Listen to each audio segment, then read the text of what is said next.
This is actually the daf for Sunday, the second day of Av, which is daf Lamed Tet. I'm recording it ahead of time, but hopefully I'll share this information with everyone.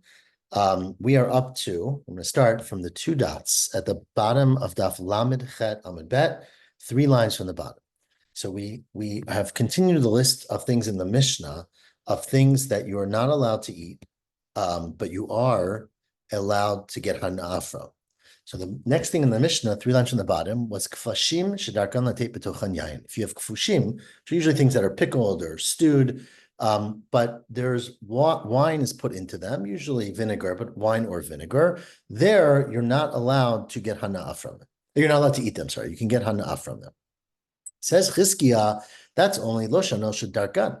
That's only referring to things that it's generally the practice, but you don't know for sure. Aval biyadua, if you know for a fact that wine or vinegar was put into this thing, asura afilu b'hana, then it's like yain nesach, right? You suffix, you don't know where the wine comes from. So then you can't even get benefit from these things. Why is that different? Why is it different than Morias? Remember, Morias was this fish stew where we said they put wine in it and you can't eat it, but you can get hana'ah from it. So why, if they put a little bit of wine in the Morias, you can get hana'ah. But if you know for a fact that they put wine in the kfashim, you can't get hana'ah. Answers the Gemara, hatam la'aburi zuama. It's because the wine has a different function. In the Morias, the purpose of the wine is because, and the vinegar is because there's a really bad stench. The fish rots and it becomes really bad, and therefore the wine is there to help reduce, I don't know, the evaporation or the moldy or things like that. It's to take away the bad smell. But hacha, by the pickled things, lamtukitama, it's there to make it taste better. If it's there to make it taste better, then basically you can't do it. You can't even get hana'ah from it if you know for sure the wine is there. So our Mishnah was only referring to where you're not sure. And Rabbi Yochanan disagreed. Rabbi Yochanan said, "Afilo biyadua nami mutar." I disagree. Even if you know for a fact that the non-Jew put wine that might be yain nesach, right, because it's non-Jewish wine, into this stew, it is mutar b'hana'ah. It's not even. It's mutar. Sorry, it's mutar b'hana'ah. So now, why, according to Rabbi Meir, remember our Mishnah was stam. Why would Rabbi Meir say that Morias is asur b'hana'ah because you put some wine into it? And Rabbi Yochanan is saying that even if there's wine in it, if it's a small amount, it's mutar. Answers the Gemara, turn the page to Daf Lamed Tet Amud Aleph. Hatam, Rabbi Meir would asur it Morias because there's wine in it because yedia mamasho. Because there you can basically see when you eat, so Rashi explains it, when you eat the stew, you're eating the wine that's in it, or you're dipping your bread into it, you're putting it on top of your thing. Hacha lo yadia mamashan. Here, basically you pickled your, let's say, cucumbers, the juice around it, the pickle juice had wine. But when you eat the pickles, you're not eating the pickle juice. And therefore, you're not even drinking that wine. And according to Rabbi Yochanan, it's mutar b'hana'ah, although you're not allowed to eat it. Okay, the Mishnah continued. It said the tarit trufa. Remember, tarit trufa was the minced fish. You can't recognize what's kosher or what's not kosher. And tzir she'ein ba daga kilbit in floating in it, right? If you have tzir, which is fish brine, but doesn't have this daga kilbit, and then we said in a chilek. My chilek, what is a chilek that we said is prohibited to eat, but mutar b'hana'ah? Amar Rav Nachman bar Abba Merav zu sultanit. That's referring to sultanit, which is a very small fish that is caught and doesn't have scales yet. And we're about to say in a second is that sometimes a sultanit, if you know it's a sultanit, you're allowed to eat it because it will grow scales if it gets older. And even though you catch it when it's young and it has no scales, it's a kosher fish. Why does our Mishnah say it's asur? Mipnei ma'asura, mipnei she'ervona oleimo, because there's a roof, there's mixes with it. Since the sultanit does not look kosher, because it doesn't have fins and scales, they would commonly mix other fish that were truly not kosher in with it. And so since you can't recognize it, you don't know where it came from, you can't eat a siltanit. But if you grew it yourself and you had your own siltanit pond, you're allowed to eat it because even though it has no fins or scales, it's really the scales we worry about, it has fins, it's going to get them and that's okay. Tanur Rabbanan, in fact, the Braita goes through this now in some detail. We're up to, sorry, I'm doing this online, so I got to find the place. Tanur Rabbanan, we are up to 5 lines from the top. There's 2 dots in my Gemara. Let's say you have a fish, which ein lo achshav, has no scales right now. Atin legadel achar zman, but like the sultanit, it's going to grow them after time. Kigon, has-sultanit, v'afyan, harizim mutar. it's a kosher fish even before it gets scales because it's gonna grow them. Let's say you have a fish, and there were types of fish like this that had scales, and when you pull them out of the water, the scales fall off of them. So by the time you get the fish on your table, there's no scales. Kigon, akunis, afunis, kitaspanya, whatever, achsatpanyas, atunis, all those things are mutar, and you're allowed to eat them because even though they have no scales, when you pull them out of the water, they had scales initially. Now, Rabbi Avodah Caesarea, talking about fish now, Rabbi Avodah made an announcement in Caesarea, which I guess is where Rabbi Avodah lived, that kirvei dagim, any insides of fish, like kirvei dagim are the junk you pull out when you clean out a fish. Ubaran and baby fish, which are fish eggs, nikachim mikol adam, you can buy them from anybody. You don't need a hashkacha on these things. They're only kosher from kosher fishes.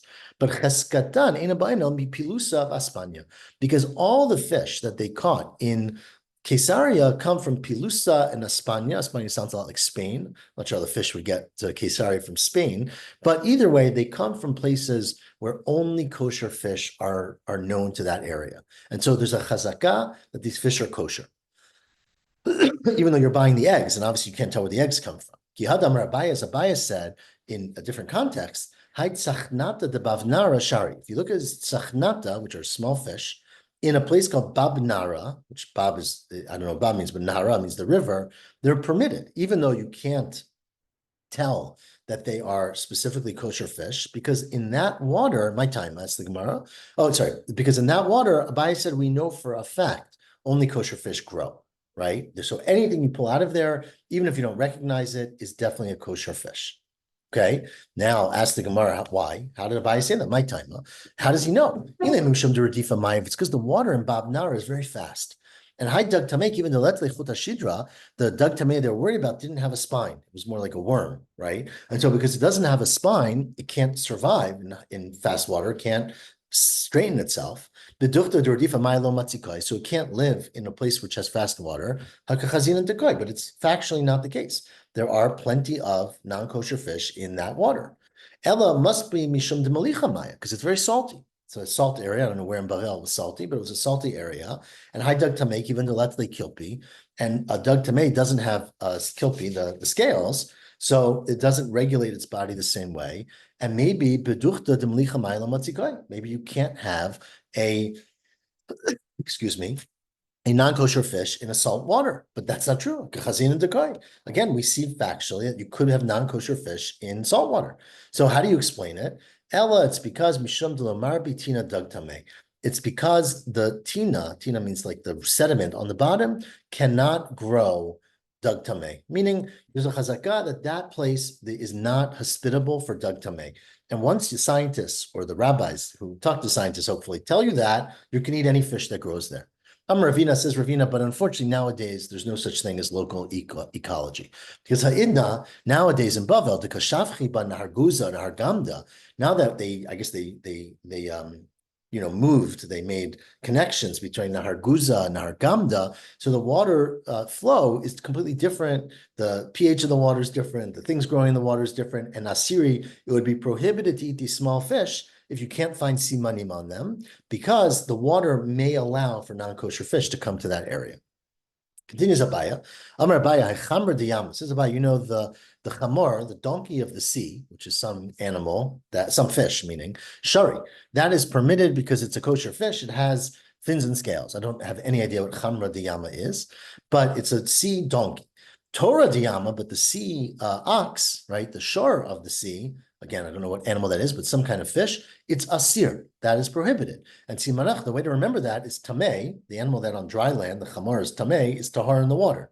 And the tahar, the shar, is tameh. Rashi, says Rashi further, shvarnuna shari. There's a fish that was called shvarnuna. There's different girsaot in the Gemara about this, but I'm reading the one that I have in mind, Gemara, that shvarnuna is permitted. Whatever fish is called shvarnuna, has fins and scales. Kadash nuna, the fish called Kiddush Nuna is Asir, and the way to remember that is Simanech Kodesh Lashem. that which is holy goes only to God, meaning people cannot partake in, Jewish people who are kosher cannot partake in the Kedash Nuna.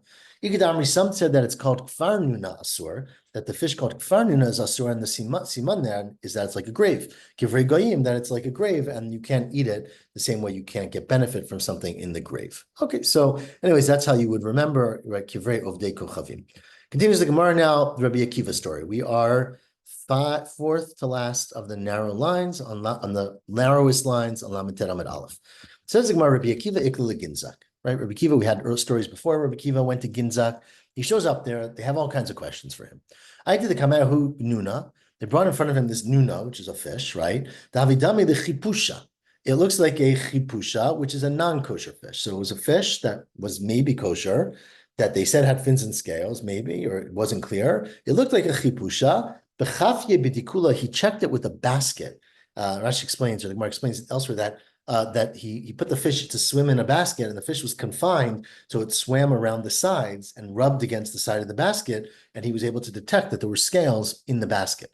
Chazabe Kilpi, he saw scales in the basket. Vashari said, oh, this fish has scales. They might be small and hard to see, but we can detect them. Rav Ashi ikla Tamdoria. Rav Ashi came to Tamduria.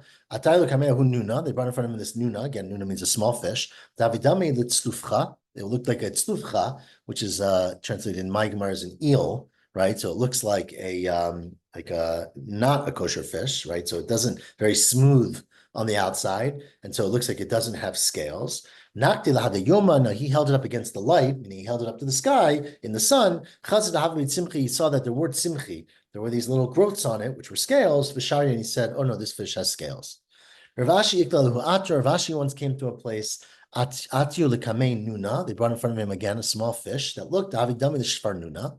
It looked like this fish shvar nuna. Remember we said before shvar nuna was okay. Chafya b'mishichli chivari. He put it. It was a dark fish. Or some one shot of Rashi. We'll see in a second actually. He put it into a meshichli, which is like a basket or a container that was chivari, that was white. Chazabe kilpi sharian, and basically what it shed were these dark scales, meaning it shed scales, and he said it was permitted, but the point is that there was a color contrast, that the inside of the container was white, and the fish released darker scales. Rabbi Babrachana came to this Akra Da'agma, which means the place near the swamp. Krivale Tzachnata, they brought him this fish called Tzachnata, which is not a fish, sorry, it's a dish made with fish, right? So it wasn't clear were the fish kosher or not kosher. So Shami Hu Gavra Davikarle Bati. He heard that there was a person, maybe the waiter, called this dish a bati, and bati was the name of a non-kosher fish. There's other interpretations that maybe the man was called bati, but either it was like the restaurant of I don't know, a non-kosher restaurant. But either way, he heard them calling it a bati, and Amri said, "Oh, even though they told me that it's only from carp and kosher fish, the kakari bati, they're calling it, I don't know, a fake crab. Shmamina devar tamei. You see that there might be non-kosher fish inside of it. Lo achamin, he didn't eat it. The tzafra, I guess, when it was later out, they looked into the matter, or maybe he looked into the dish, and ashkech be devar tamei, they found that in fact inside this dish included non-kosher fish. And Kari Nafshi said, "Look, I saved myself." The pasuk says in Mishlei, Lo yu'una l'tzadik kol avon. No oven, no sin will happen to a tzaddik. I got lucky that they called him that name, even though they guaranteed me that this was kosher. Now, the next thing in our Mishnah, sorry, I got the place. The next thing in our Mishnah, we are around 8 lines down from the medium wide lines. The next thing in the Mishnah was koret shel chiltit. A koret means a slice of chiltit, right? Chiltit is very sharp. I don't know how to translate chiltit in English, like a radish kind of thing, but a very, very sharp radish. So the koret of a chiltit is prohibited, right? Why? My taima, meaning if you go to the store and they have slices of this vegetable, you can't buy them. My taima answers the Gemara, and this gets to a very, very complex halachic discussion that's practical very much today. The reason is mishum demafsiki le b'sakina, because the way they cut it is with a knife. Now, a non-Jewish store, right, which is what we're talking about, Ovdei Kochavim, has a knife that presumably has treif on it, right? And usually you don't worry about that. There's a big machloket rishonim whether we're talking about a knife that has visible things on it, so you have fat and stuff that's on the knife, or it was washed, then you don't have that. But let's just say either way, it doesn't really matter. But says the Gemara, Afogav damar mar, even though we have a general principle and notain tam lifgam mutar, that even though there's taste from the knife, you are cutting up your chiltit, your radishes. You don't want the taste from the steak on your radishes, so it's notain tam lifgam. That's again, there's many ways to learn this Gemara about what the pigam is, right? I just said and explained that the pigam is that you don't want that food taste in what you're eating. Another explanation of pigam is that it just makes it bad, right? But either way, you don't want noten tam nifgam is mutar. So giving a taste that is negative is usually not a problem. But here it is a problem because since you use a knife to cut it, agav churfe, the chilted, because the chilted is very sharp, right? It's a very sharp vegetable. Michalya le shamnunita. It sweetens, it makes nicer the fat on the knife. And therefore, even though normally the fat on the knife would be considered to be old and it's not new and it's not good, you don't really want it, here, in fact, it does taste good. Havi lekenotin tam l'shevach v'asur. And so here it would be as if it gave shevach to the knife, to the food, and therefore the chiltit, the piece you're eating, is been enhanced by the flavor of the non-kosher food. Now, Avdei Rabbi Levi havi kamaz bin chiltita. The servant, the slave of Rabbi Levi, would sell chiltita. He had a store, he would cut up this chiltit, and he would sell small slices. So, everyone bought from him because they assumed he's maybe not Jewish, he's an Eved, but his owner's master, Rabbi Levi, is Jewish, and he's not going to sell something that used a knife for treif or for basar b'chalav or anything like that. But then Rabbi Levi died. Right? When Reb Levi died, this guy, the Eved, still had his store. He was in the business, right? He had the best chiltit store in town. So they came in front of Rabbi Yochanan and they said, can we still shop with him? Can we still purchase from the chiltit store? He said, yeah, no problem. He is an Eved of a chaver. He learned how to do it from his master, who was Rabbi Levi, who was an expert, a chaver, meaning a Talmid Chacham, who did all the rules of Truma, Maaser, and Halacha, and Kosher. He's the same status. He knows how to do it. Rav Huna bar Minyumi, now similar case, Rav Huna bar Minyumi, Zavan Techilta, Mi'anshi Debeta, de Rav Amram Chasida. He used to buy his tchelet from the Anshe Debeta, which Rashi says means the wife, of Rav Amram Chasida. Right? Rav Amram Chasida must have died at some point, but before he died, maybe, but then after he died, he wanted to know, can we still go and buy tchelet from her? And Rashi explains that tchelet was something that people cheated on a lot because tchelet was very expensive, and you could just get blue dye in the store. They called it kala ilan, and you can make things blue. So it's really not, you need a hashgacha if you really want to be convinced that something is tchelet. So this was the wife of Rav Amram Chasida. Rav Amram Chasida is no longer around. Can you rely on her? After the command of Yosef, they asked Yosef and he didn't know. He wasn't able to say. So Pagabe Chanan Chayata, the Chanan the Chayat, it's like a Hebrew story, right? Chanan the tailor, it's a Chayat, is a tailor, bumped into Rav Huna, and he said to him, Amrale, Yosef Anya Minale, right? How in the world would Rav Yosef have known the answer? Meaning, Yosef Anya means Yosef the poor. There's a lot of explanations about how he can call him Yosef Anya, he's Rav Yosef. But a lot of people explain Yosef Anya because he was Ani, he was Sagi Nohar, right? Remember, Yosef was blind and he couldn't see, so Anya is a reference to not seeing. Either way, how would Rav Yosef know the answer? Meaning, he never had a story. But Bididi Havi Uvda, but I once had a story in my life. I bought chelet from the wife of Ravna, the brother of Rabbi Chia bar Abba, and I came at the Kamed Rav Matna, and I asked Rav Matna, can I use this tchelet? Is that a good hashgacha? And Lahav biyadeh, Rav Matna didn't know. So I tell you the Kamed Rav Yehuda me'agrunya. I came to Rav Yehuda me'agrunya, and Amrali, he said to me, Nafla liyad, the answer to this fell into my hand. Because Hachi Amar Shmuel said to me once, Eshet chaver harei chaver, that the wife of a chaver, similar to the slave of a chaver, the Eshet chaver is a chaver, and she is completely reliable, even though her husband's not alive. She learned, she's trustworthy, she knows what to do, and you can trust her completely and buy techelet from her. And in fact, there's a braita that says exactly this. Tanina laha. Now some people take out these words. Tanina laha. they just say the Tanura Banan. We're the third to last of the middle lines. The Tanura Banan, because the Braita actually says it explicitly, Eshet Chaver Arei Chaver, that the wife of a Chaver, even without him being around, he could be not alive or away, she is trusted for Truma, Maser, Kosher, etc., like a Chaver. Avdo Shel Chaver Arei Chaver, and Chaver Shemet, if the Chaver dies, Ishto, his wife, Ubanav, and his children, Ubnei Beito, and anyone who lives in his house, who was educated under his auspices, they maintain their chazakah that they do things expertly, unless something happens that makes you doubt them. The same thing is true about a chatzer, a store, a courtyard. Let's say there's a chutzot hayotzer. You have a place where they're selling techelet that's been verified.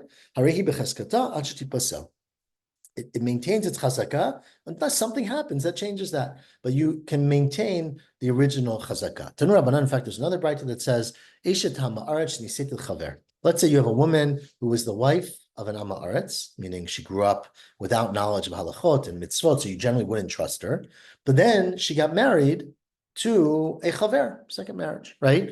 Or bito shel Ama'aretz, nisit chaver, or a woman who grew up in a home without education, and she married a chaver. V'chein avdo shel Ama'aretz nimkar lechaver, or a slave that was in the home of Amaretz, didn't practice these things, and then got sold to the house of a chaver. Kulan tzrichin lekabel divrei chaverut.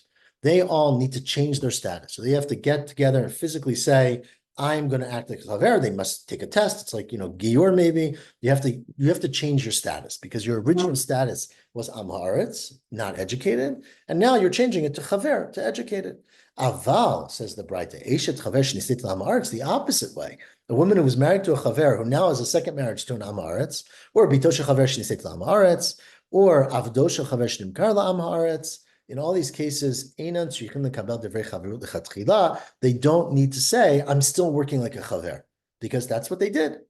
And until you have proof that they are something different, they maintain their original status. Divrei Rebbe Meir. These are the words of Rebbe Meir. But Rebbe Yehuda says, we are 3 lines in the bottom. No, I disagree. They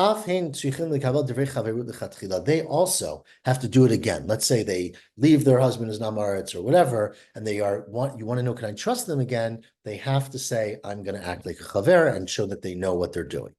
There was a story to Rabbi Shimon ben Elazar. There was a story of one woman, whatever. She was married to a man who was reliable, who was careful about mitzvot and kashrut. She would, completely dedicated to making sure he did mitzvot. She would wrap his tefillin around his hand for him. Then left that marriage, or he died. She married a moches, that usually means a tax collector, and then she used the exact same, effort. She was tying his Rashi explains, I think, receipts for the moches, meaning they would give these out to people when they paid tax. But basically, she was just supporting her husband. But you have to assume that she's going to change her behavior when she's married to somebody different. Now, back to our Mishnah. Amar Rav, says Rav, I think the bottom line, Chavit asur b'chotem echad. If you have things that are in the acronym of Chavit, which we're going to explain in a minute what they are asur, but there's one chotam. If you give them to a non-Jew and he transports them, and it only has one seal, you say maybe he opened up the seal and switched it out. But if there's 2 seals, as we said earlier, it's not a problem. But the things that are called champag, those things are mutar b'chotem echad. 1 seal is enough for those things. What are the 4 things of chavit? Chalav, wine. No, chalav is not wine. Chalav is milk. Basar, meat. Yain, and techelet. Okay?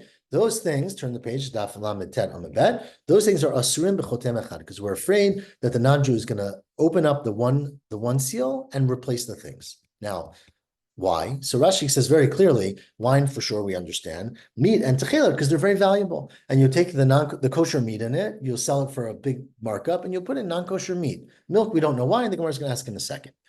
Chiltit, what about chiltit? The champag, that is 1 seal is enough, are things called chiltit, which are, remember the fish we had before. Murias are the fish stew, when it's all mixed together. Pat, you got bread, and gvina and cheese. Those are mutarim b'chotem echad. Those all, you have to have hashgacha, because we said they're all things you can't eat from a non-Jew, but 1 seal is enough. Says Gemara. Now, Rashi takes out the next few lines and doesn't take them out. He puts them in later. I'm going to read it because he says they make no sense over here. But he does include them later. But since it's in this order, I'm going to read it. Pot, why is pot only need one seal? Well, because what are you going to worry about? If you're worried that the person's going to switch the bread, right? Remember, you gave a guy, 50 pitot. He brings it to the market.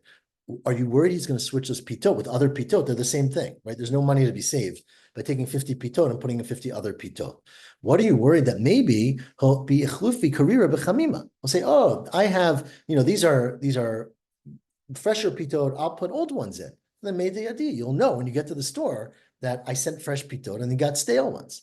Are you worried that he's going to say, oh, these are pitot made out of chitin, and I'll switch them with sari. I'll switch them with barley. They're lower class. But then Nami made the yadi. You're going to know right away. If the receipt says 50 pitot of chitin, he can't show up with something else. Iki hadadi, if he replaces them with the same thing, so then who cares? Why would he do that, right? If there's one chotem, we're not worried that he's going to cause a problem. Anyways, it doesn't make a lot of sense here, but that's where we have it in the Gemara. And Rashi actually takes it out from here and puts it in a few lines down. But ask the Gemara now. Did I skip some lines? No, I didn't. Rav, Maishna Gvina, right? Why does Rav say that Gvina, that cheese, you don't need two seals? You only need one seal, but by milk, you need two seals, right? Chalav was in the first category. Gvina is in the second category. So why does he say Gvina, you only need one seal, you don't need two? It's a lot of work to fraudulently change two seals. Milk should be the same thing, right? Says Gemara, you're right. Milk and cheese should be very similar. Amar Kahana apik chalav. Take out chalav. So chalav should not be in that original list. Chalav should require one seal, just like cheese. But ayal chatichat dag she'en basiman. You know what I would include instead? Chatichat dag. If you have a piece of fish, like a tuna steak, that doesn't have a siman, right? You can't see the scales, you can't see the fins. It's a piece of meat, and you don't know what it's from. So if someone says, oh, this came from a tuna, this came from a kosher fish, you need to have two seals, because for all you know, they'll swap it out for a cheaper fish. So tomorrow, okay, but a tuna steak is the same thing as steak. And you already said basar, I know basar. Tregavni basar. Okay, there's two types of basar. There's animal and fish, right? There's animal basar and fish basar. Okay, so that is Rav. Now, Shmuel Amar, where am I?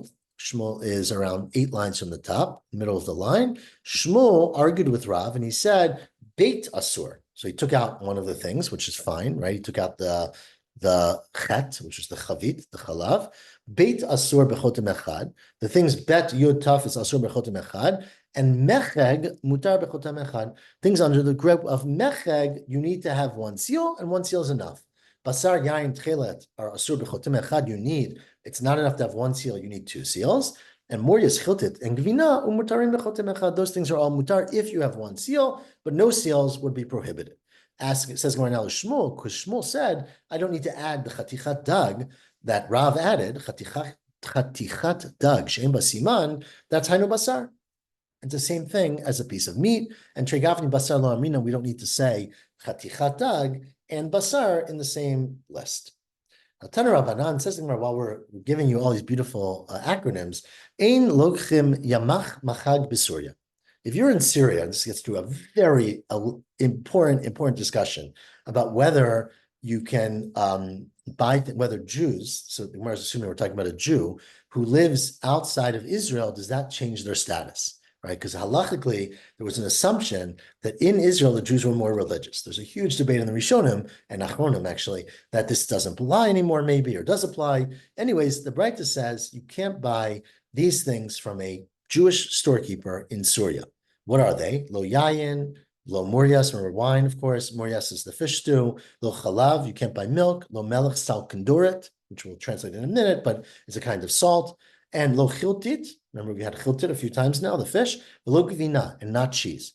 Ela min hamumcha. You can only buy from someone who is trusted and an expert and has a hashgacha. You're not only allowed to buy that thing, right? But you can eat all these things in the person's house. So they're talking about a person where you trust that at home he would not eat non-kosher, but you don't trust that in his store he's not going to sell non-kosher because he doesn't necessarily care about your mitzvah. He cares about his mitzvah. So Misayela Rabbi Yeshua ben Levi, this in fact supports Rabbi Yeshua ben Levi. Dam Rabbi Yeshua ben Levi, Shigar lo balabait lebeito mutar. Right? If the balabait sends it from his house to your house, you can eat it. My time up. Because balabait lo shavik keter v'achli yisura. In his own home, he's not going to take something that's usur and eat it instead of what's mutar. And when he sends it to you from his house to your house, he's sending you what he ate himself. And so this is talking about a case where, again, Rashi points out that these people obviously didn't care about lifnei iver, right? So they cared about keeping kosher in their homes, but they didn't care about lifnei iver. And so or maybe they had non-Jewish customers, and so they didn't really mind, right? So as Rashi puts it, the chenvanim in Syria were choshed that they were not makbid on lifnei iver. They would sell cheap wine that was non-kosher wine, and it's your problem if you buy it. But in their own homes, they were much more from. And so you can eat it from their house, but you can't eat it from their store. The debate comes in, is this just Surya? There are those, I think the Rambam says it's all chutz la'aretz, it's all outside. Others argue and say it's just Surya. In Bavel, they were more strict. Anyways, this comes into a big discussion about when you need a hashgacha from somebody else's home, right? Here it says you need a mumcha in order for it to be permitted. Now, one of the things we said you can't buy, this is the third to last narrow line, was melech salkundorit. What's melech salkundirit? My melech salkundirit, I'm reviewed, I'm Shmuel. It's melech, it's a kind of salt, shekol salkundure Rome yochlinuto. All the salkundure of Rome, actually salkundure, the bakers, the nachtomim of Rome, they would use this salt. So it was some kind of really famous salt, and the problem is that they would put fish, I think, as Rashi says, into the salt, and that would make it not kosher. Yeah, Rashi says they would mix in kirvei dagim tmeim, and they would put fish into the salt. Somehow, I guess that made the salt better. I don't know why. Says the Gemara, Tan Rabbanan, there's a brayta that says melech salkundur, this special salt, shchora, if it's dark, it's a surah. But if it's levana, if it's white, it's mutaret. Divrei Rabbi Meir. They don't put fish into the white one. Rabbi Yehuda says the opposite. Levana, surah, shchora, mutaret. The white one is usur. The dark one is mutar. Rabbi Yehuda ben Gamliel says, Mishom Rabbi Chanina ben Gamliel, zuvizu asura. They're both prohibited. Amar Rabbi B'chan Rabbi Yochanan. Let me explain it to you. L'divrei Omer levana surah. If you say that the white salt is asur, it's because they put white fish. Kirvei dagim levanim tmeim morvimba. They take very light fish that are tamei and they mix it inside the kiravim, not the bones, but the intestines. L'divrei Omer shchora surah. When one says that the dark salt is asur, that's because kirvei dagim shchorim tmeim morvimba. They put dark fish innards into it. The divrei Omer zuvizu asura. If you say they're both asur, then zevizem moravimba. They mix both into it. Amar Rabbi Yavo Mishum Rechinim Gamliel. Zakein echad haya b'shchunatenu. There was an old baker, I guess, in our neighborhood. Shayimachlik paneh b'shuman chazir. He would take the salt and he would be smooth the surface with pig fat. So you see that this could have all kinds of other things inside of it. That's why the bread tasted so good in Rome, but that's why you cannot use the salt from Roman salt, basically. Now, the Mishnah finally said, this is what we're up to, Hare Elo, that's the last line before the Mishnah. We said in our Mishnah, Hare Elo Surim, which is usually a rule. These are Asur Lemute Mai, says, well, which we started today, the Chizkiya Lemute V'Yadua. According to Chizkiya, it excludes that which is known. Rabbi Yochanan lemiute morias uvinat betunaiki ustamak Rabbi Meir. According to Rabbi Yochanan, it excludes morias and gvinat betunaiki, which are things that we talked about earlier, and it's stam going like Rabbi Meir, who said that those are prohibited. Yes, we'll pause for 1 minute.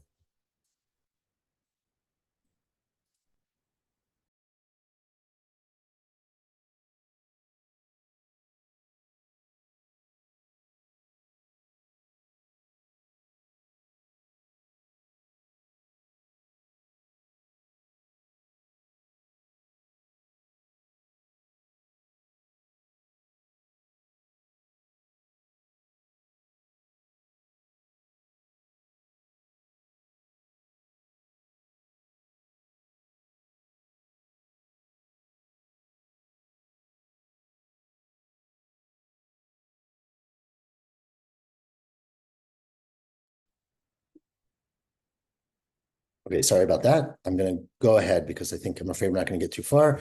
So apologize for that interruption. Let's start from the Mishnah. The following things that you buy from a non-Jew can even be eaten. So not only can you buy them, you can get hana from them, you can eat them. Chalav shechavu v'kochavim Yisrael ro'eh. Milk that a non-Jew milked a cow, and a Jew oversaw him. Vadvash, honey. Duvduvaniot are grape clusters that you get. Afal pisha mitanfin, even though they're dripping juice. So remember, the juice from a non-Jew you can't keep, but the grapes you're allowed to. And in fact, in fact, they are not considered to be machshir. Remember that if you drip liquid on something, it can be mekabel tuma, but this is not considered liquid. This is just things that drop from the grapes. And things that are kfashim, that are pickled, like we started with today, that they don't put wine or vinegar inside. And tarit she'eno trufa, and if you have a tarit, which means the fish stew, that's not ground up, so you can see pieces of fish and you can know what's kosher, where we'll discuss what you have to see. But tzir sheyesh badaga, and if you have this tzir, this like oil from the fish, but you have a fish inside of it, so you see what it is. And if you have, remember, chiltit before, it was the thing we talked about that was very sharp, that you couldn't eat if it was cut up, but the leaves of it you can eat because those are not so sharp. And olives that come in cakes that are round. I think we'll discuss what those are. Rabbi Yossi says, I disagree. Rabbi Yossi omer shlachim asurin, that in fact the olives that are shlachim, which means, we'll see again, this is all in the Gemara, that they're very ripe, those are asur from a non-Jew. And continues the Mishnah, chagavim, very important. If you find locusts, right, grasshoppers, which are kosher grasshoppers, if they're ba'im min haslula asurim, if they come from the outside, they would put in front of their store like a basket of grasshoppers, they would pour wine on those. So those are asur, min heftek mutarim. If they're from the inside, they're mutar, b'chein the truma, and that's similar to truma. And again, we will see all this in the Gemara. Now, says the Gemara, though, for today, the beginning of the Gemara, Tanina lahadutanu rabbanan. In fact, this is similar to what we learned in a Braita. That Yoshev Yisrael b'tzad droshel goy, a Yisrael can sit next to the flock of an ovei kochavim, and ovei kochavim cholev, and the non-Jew can milk the animals, and bring him the milk. You don't have to worry about it. Says, what's the case? If there's no non-kosher animals in his flock, they're just cows, then pshita. Of course you can eat it. Well, that's the milk. If he has a non-kosher animal in his flock that the milk might come from, so why can you trust him to give it to you? In fact, it's talking about where the non-Jew has a flock that has non-kosher animals in it. So how are you allowed to drink the milk that he prepares for you? Says the Gemara, it's because Kivan, talking about a case. Where am I? When you stand up, chazila, you can see what he's doing. When you sit down, lo chazila, you can't see what he's doing. So you would have thought, Kivan diyativ lo chazila, since you're sitting down, you're on your couch, you can't see him. Maybe he had a moment, he had 5 minutes to go and get non-kosher milk and mix it in. Kamash Milan, that Kivan dechika chazile, since when you stand up, you can see him. He will be afraid that you're going to stand up, you're going to catch him, not rely on him anymore, and he won't act. And of course, the Gemara explains, or the Rishonim explain, you have to then reinterpret our Mishnah. Tosa says it here. Our Mishnah said you can have chalav if you watch the non-Jew. It doesn't mean you have to watch him. It means you have to be able to watch him, right? And this, of course, is the heter of much of our kashrut, which is mirtat, that they are scared to do things if you're going to catch them or potentially catch them. Let's keep going. No, the Mishnah said dvash. You can have honey. Of course you can have honey. What are we worried about honey? Dvash, the right? What would you worry about for honey? If you're worried he's going to put wine into the honey, never going to happen. Mr. Sari, right? That would ruin the honey. It would rot. If you're worried that because some honey is cooked, maybe he cooked it, right? As we had yesterday, we're going to have today, tomorrow morning, you can eat things that are raw, that are eaten chai, so you don't have to worry about bishul akum. Are you worried that they're going to put non-kosher food in there? That would ruin the honey. No one wants to put their chicken into the honey, and mutar, and therefore would be mutar. And what about duvduvaniot? I'm going to do this and then stop. Duvduvaniot, afal pishim tanfot, even though they're dripping water, they're dripping juice from the grapes. They don't make things underneath them become hechsher, become mikabel tuma. Ask them for a mini. There's a contradiction. It says in a Mishnah, habotzer the gat. If you are crushing grapes into the container that goes underneath it, right? So you harvested your grapes. Botzer doesn't mean crushing. Botzer means you harvest, right? It's like kitzira. You harvest the grapes in order to take them legat, take them to be crushed, to be pressed, right? And of course, they're sitting in the bucket, and a lot of juice falls out of them. So Shammai says the juice that comes out of them hushar, makes them kosher to be makabel tuma, meaning it is considered liquid. And Hillel says lo hushar. It's not, the liquid does not count because that's not your goal. But in the Gemara elsewhere, it says that Hillel admitted to Shammai that they were correct, that in fact, the juice that naturally comes out of the grapes is considered to be liquid and makes them ro'oi lekabel tuma. How could our Mishnah say something different? It says, well, because that's different. There, you're taking the grapes to crush them. And so ultimately, you want the liquid from them. Hatam kaboyle mashke. You want the liquid. So it's in your interest for that liquid to come out. Here, you're just going to eat the grapes. You don't really want them to have liquid coming out of them, and therefore you don't want the liquid. And since you don't want the liquid, it's not enough to make them be mekabel tuma. I will stop here, 3 lines in the bottom. I hope that was clear enough. I apologize for the small break in the middle, and I hope to see everyone soon to learn the previous stuff. Shavua tov.